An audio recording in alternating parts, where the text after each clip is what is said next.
Hey there guys, Boosted Bogan here today with Richard. I'm going to put some featured pictures up for this car as well. I've actually seen this car over the progress probably over the last, I don't know, probably about 2 years. It turns out Richard actually lives really, really close to me, and I've slowly seen a banner and a sticker and a mod at one at a time appear on this car every time I happen to see him around the place.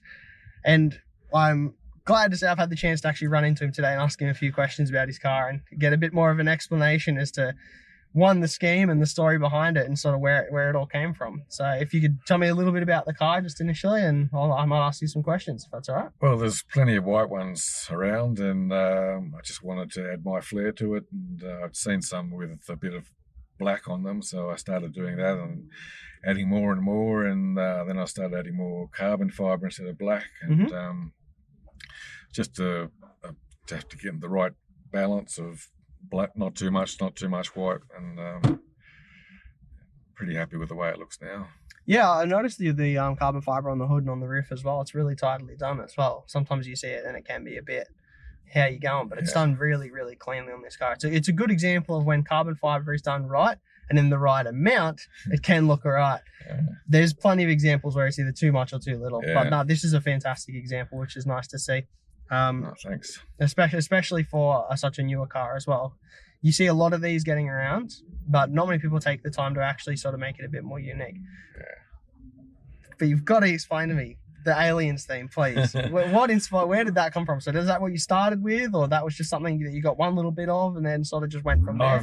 I've been excited about aliens and UFOs since I was in my early teens. I've never seen a UFO, but I've never seen New York, and I know that it's there. So I'm a big believer, and I saw a few alien stickers and I put them on the back, and then I thought, I don't have to have just a Toyota, all about cars. I can have other things. So I'm a vegan, so I've got vegan number plates and got tofu stickers on it. So it's a panda car, black and white car with the panda and some alien things if you look around for them.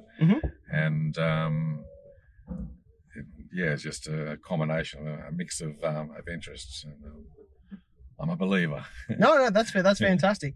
At the end of the day, that's one thing you'll see really about car culture is a lot of people think it is just cars, and you can't have anything that's not made by Toyota or whatever. But the amount of times you'll see something that's been so heavily modified that it's almost not recognizable as the original car, but people love them.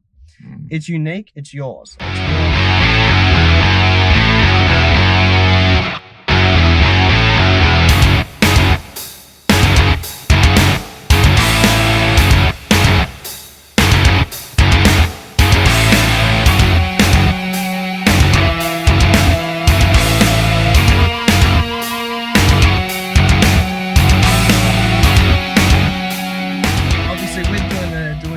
Do you get it? Like, obviously it's a real head turner because like I've said, I've seen this progress over the last couple of years.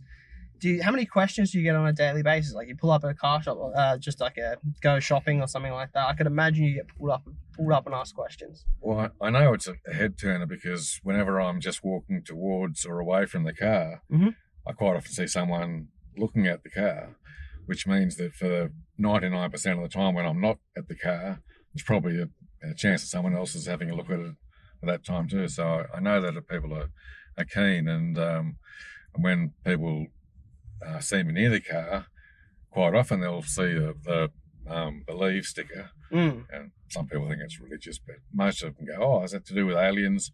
I saw blah blah blah." So I've got some really good first-hand stories from people,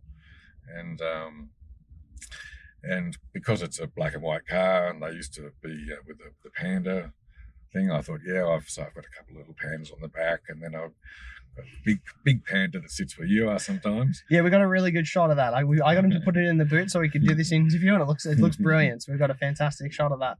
So shows like this, the panda works well because the kids come and see it. So it's encourages some sort of the family day thing, and I let kids sit in the side and One of the main things about the car culture is that everyone's so willing and happy.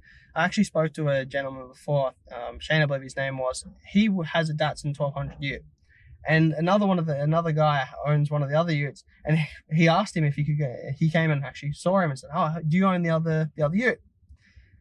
he was like a kid on Christmas when he said, "Can I come and sit in it?" And the guy was like, "Yeah, come and sit in my one." Yeah. And so it's just that sharing of experiences and that, wow, you know, it can be a really, really good time. And there's no reason to be so harsh about it. I've driven so many cars, and some of the worst cars you can imagine, actually some of the funnest to drive. Yeah. Or even just the things you can do with them. Like, there's so many things. Like, you go cheap, you can cut corners, you can have fun and try silly things, and like your car rattles as it goes around the corner. You can laugh because you know it's held on by zip ties, or the opposite. And you build something, you spend the time, make it really particular, and make it up how you want it to be. Well, then it's your car. It's done how you want it. You want it clean and tidy, and the car represents you as a person as well. Yeah. But it's really unique. I love the artwork you've done with the car, and I've seen it progress over time as well. And I'm looking forward to seeing more of it. I'll try and see if I can snap some pictures down the track as well. I'll keep a bit of a track on this one. But yeah, it's really nice to see something unique. And thank you for sharing your time with us and telling us your story of your car. Great. Thanks, Pete.